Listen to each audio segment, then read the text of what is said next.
É, meus amigos, eu caí na propaganda do UFC, porque agora eu tô parecendo um idiota por ter falado que Paddy Pimblett tinha alguma chance de vencer o Justin Gaethje depois desses 25 minutos que a gente assistiu. Vamos então à manchete? No UFC 324, Justin Gaethje simplesmente dominou Paddy Pimblett, uma verdadeira surra que rendeu uma das melhores disputas de cinturão dos últimos anos, que coroou o primeiro bicampeão interino da história da organização e que deixou bem claro a diferença de nível entre os dois, e que um deles não pertencia à elite do peso leve. Deixando de lado aquilo que mais chamou a atenção nesse combate, que não foi a técnica do Gaethje, como eu falei, o jogo dele já tá bem manjado, não evoluiu muito com o passar dos anos, apesar de continuar a ser muito efetivo, mas o que de fato chamou a atenção foi o coração do Paddy Pimblett. Vários lutadores, a grande maioria, teria sido nocauteada naquele primeiro round, e vários momentos depois no decorrer da luta, a grande maioria dos lutadores teria se entregado à pressão do Gaethje. Mas não há como negar que ficou evidente uma diferença absurda entre os dois. Não pareciam dois lutadores disputando o cinturão, não pareciam dois lutadores com nível de ser campeão. Na verdade, tinha um único lutador que sim, pertence à elite da divisão, e outro cara que parecia ter caído de paraquedas nessa luta. E se a gente parar pra pensar, foi exatamente isso que aconteceu. E sem querer desmerecer o Paddy, que de fato evoluiu desde a sua estreia no UFC, tem suas qualidades e é um bom lutador, mas não há como negar que ele precisou bater 3 aposentados em sequência e subiu magicamente no ranking de 9º para 5º colocado sem ter feito uma única luta, e agora tá claro que, apesar das suas habilidades, ele não tá pronto pra ser campeão do UFC, e nem pertence à elite dessa categoria. E olha que ele teve sorte, porque como eu falei na análise antes da luta, o Gaethje é o top 5 mais velho da divisão, vai completar 38 anos. E digo mais, ele teve muita sorte que não era o Ilia Topuria do outro lado do octógono, porque essa luta teria acabado em pelo menos 2 minutos. No fim, apesar de ter seu estilo manjado e antigo, Gaethje se aproveitou da defesa inexistente do Paddy Pimblett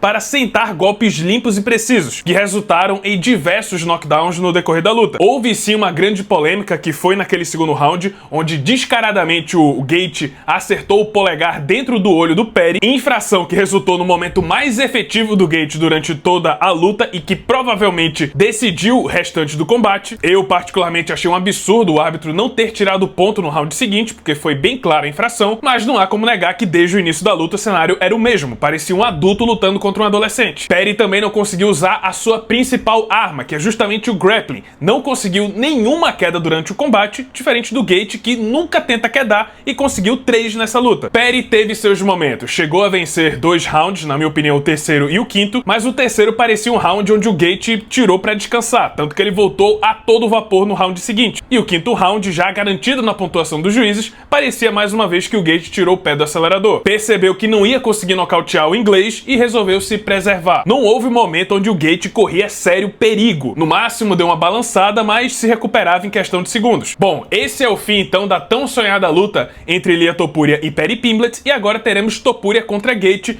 muito provavelmente na Casa Branca. E olha que curioso, apesar de ter perdido uma das suas principais estrelas em ascensão, acabou que o UFC ganhou um bom prêmio nessa noite. Agora, depois de meses, eles têm um americano com chances de ser campeão do UFC e que agora pode servir como grande protagonista do evento que comemora a independência americana. Mas, sejamos sinceros aqui, ficou bem claro que Ilia Topuria seria franco favorito contra os dois. Tenho plena convicção que, se fosse o Topuria na frente do Pimblett, a luta teria acabado dentro de 2 minutos. E tenho dúvidas se o Gaethje consegue sobreviver ao primeiro round. Acho que, numa visão mais realista, acho que até o terceiro round o Topuria encerra a luta, mas de todo jeito o desfecho vai ser o mesmo. Até porque não vamos esquecer dos fatos. Estamos falando de um Justin Gaethje com 38 anos de idade, que pegou um cara que agora sim a gente vê que não tá pronto pra enfrentar ninguém da elite da divisão. E agora, do outro lado, vem um cara que é mais jovem, um campeão legítimo, um duplo campeão legítimo, que enfileirou 3 lendas em sequência. Por outro lado, se o Gaethje realmente conseguir ser campeão, batendo inclusive o Ilia Topuria, que é invicto, na Casa Branca, comemorando a independência americana, isso aí é história pra filme. É papo dele finalmente se aposentar, porque não vai ter desfecho melhor do que esse. Ele que certamente é um dos lutadores que sempre entra naquela lista de grandes atletas que nunca conseguiram ser campeões lineares, agora tem a chance de ouro de ter o desfecho perfeito feito pra sua carreira. Um momento lendário que pode acontecer na Casa Branca. Mas, de novo, acho que as chances do Justin Gaethje bater o Ilia Topuria são muito pequenas. Tudo bem que o americano provou que não dá pra descartá-lo em momento algum, mas ainda assim acho que vai ser uma batalha muito difícil. Quanto ao Paddy Pimblett, eu tenho ideias interessantes para o futuro dele. Nem tudo está perdido. Duas possibilidades, uma delas bem interessante, que pode trazê-lo também para a Casa Branca. Vou falar isso no próximo vídeo. Mas por hora é isso, pessoal. Esse foi o vídeo. Espero que tenham gostado. Se você gostou, deixa seu like, se inscreve no canal, já ativando o sininho das notificações para não perder o próximo conteúdo. E é isso. Muito obrigado por terem assistido e até a próxima.